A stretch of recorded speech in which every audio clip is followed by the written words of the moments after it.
So A$AP Rocky was found not guilty yesterday in court. Find the defendant, Rakeem Mayers, not guilty.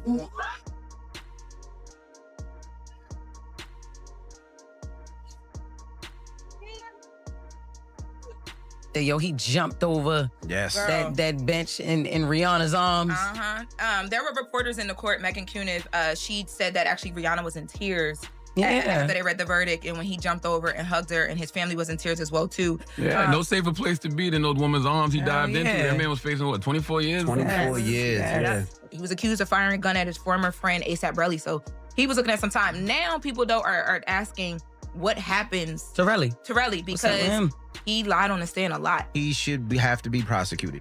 He should be prosecuted because there's no way that A$AP Rocky has to pay for attorney fees, has to do all these different things, and somebody who lies on the stand just walks. Nah, the that crazy ain't right. thing is I never even knew who A$AP really was. We, the jury, in the above entitled action, find the defendant not guilty of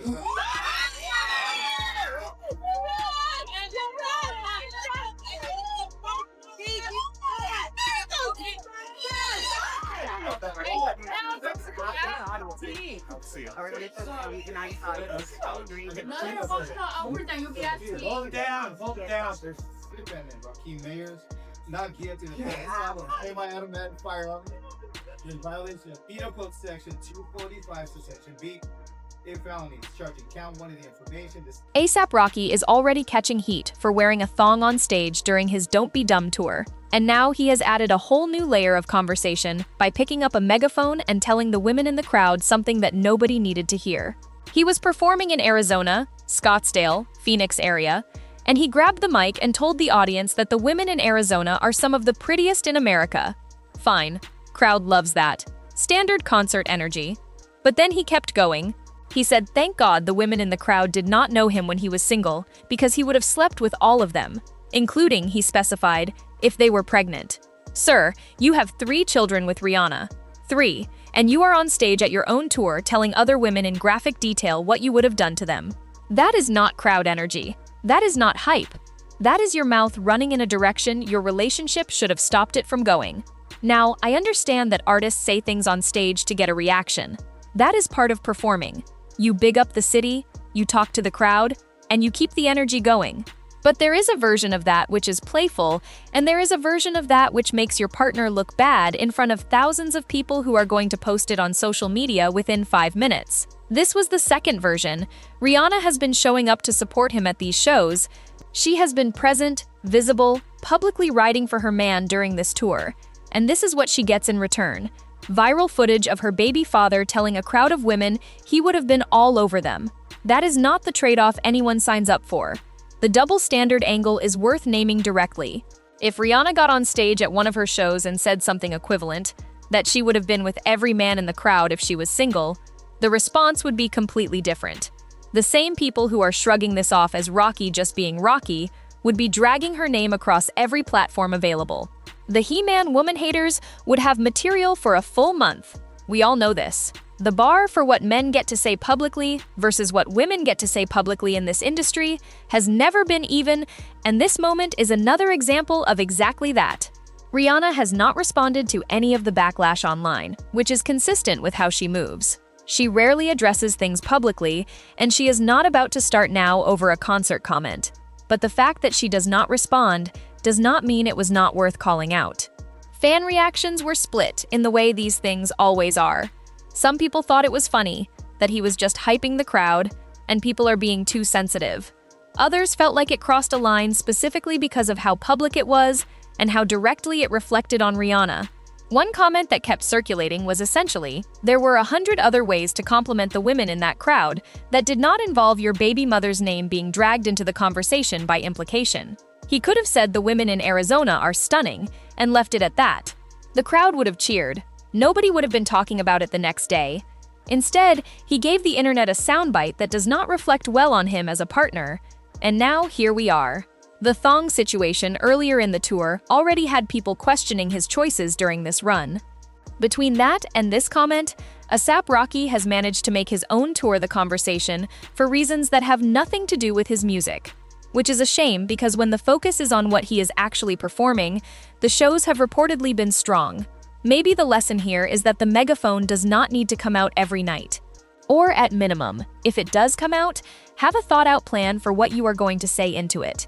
Because off-the-cuff comments about what you would do to women in the crowd while your girlfriend is somewhere in that building or watching from home is a choice, and not a particularly smart one. Rihanna deserves better than being made to look like an afterthought at her own partner's concert. That is the bottom line. Mackenzie Shirilla just lost what was probably her last realistic shot at getting out of prison early, and it happened because of one of the most avoidable legal mistakes you will ever hear about.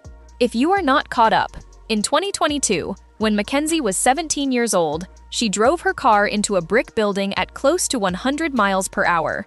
Her boyfriend Dominic and their friend Devon were killed. She was convicted of murder in 2023 and sentenced to 15 years to life. Netflix released a documentary about the case called The Crash, which, if you have not seen it, you need to go watch it before we go any further, because it lays out every detail, and it is genuinely one of the more disturbing things you will sit through. After the conviction, her lawyers filed an appeal. And here is where it gets almost hard to believe. They filed the paperwork 1 day late. 1 day. The reason? They forgot that 2024 was a leap year. February had 29 days instead of 28, and they missed their deadline because they did not account for it. The entire appeal was thrown out because of that single day. Her legal team took it all the way to the Ohio Supreme Court, hoping the justices would look at the circumstances and give them a pass on the timing. On June 23rd, the court declined to even hear the case. That was it. Her state appeals are done. There is nowhere left to go on that front. Now here is what makes this situation even more complicated. While all of this appeal process has been playing out, Mackenzie has not exactly been sitting quietly in prison waiting for the outcome. She has accumulated 36 write-ups since she has been incarcerated. They found her guilty on 32 of them. In roughly 3 years behind bars, this girl has been caught with contraband, found with medication that was not prescribed to her, which she claimed were prenatal vitamins, had unauthorized items in her possession, including 29 bottles of paint and what were described as items resembling Monopoly money, altered her prison clothing, was repeatedly found in areas she was not authorized to be in, and received a sexual harassment write-up related to how she was presenting herself. She also flashed someone during a video visit. That is not a person demonstrating remorse. That is not a person whose behavior in prison suggests she understands the gravity of what she did. And the reason this matters goes beyond just the violations themselves. Her sentence is 15 years to life. The 15 years is the floor. That is the earliest she can stand in front of a parole board and request release. But 15 years is not a guarantee of anything. It is just the minimum before she gets the chance to make her case. If she is sitting in front of that parole board with 36 violations on her record and no meaningful demonstration of accountability, they are not going to be in a hurry to release her. And if she continues at this rate for the next 12 years, that number is going to be significantly higher by the time she gets there. The documentary goes deep on the circumstances of the crash itself. The car did not malfunction. There was no mechanical failure cited. She was not under the influence of alcohol. The footage and the evidence that came out during the trial painted a picture of someone who made a deliberate choice in a moment of intense emotion. People who watched the crash came away with strong opinions, and most of them were not in her corner. The families of Dominic and Devon had to sit through a trial, watch a conviction, watch appeals get filed, watch it go to the state Supreme Court, and now they are finally at a place where the legal process has said what it is going to say. That should bring some degree of finality. But knowing that she is in there accumulating violations and still not appearing to grasp what she took from those families makes the whole thing harder to close a chapter on. 15 years to life with 32 confirmed prison violations and no state appeals left. That is where Mackenzie Shirilla stands right now. The parole board will have a lot to consider when the time comes. And based on the pattern she has established so far, she is not making their decision any easier. Drop a comment. Do you think Mackenzie will ever see the outside again? And did the Ohio Supreme Court make the right call? Drop a comment. Do you think people are overreacting to what Rocky said, or did he cross a line?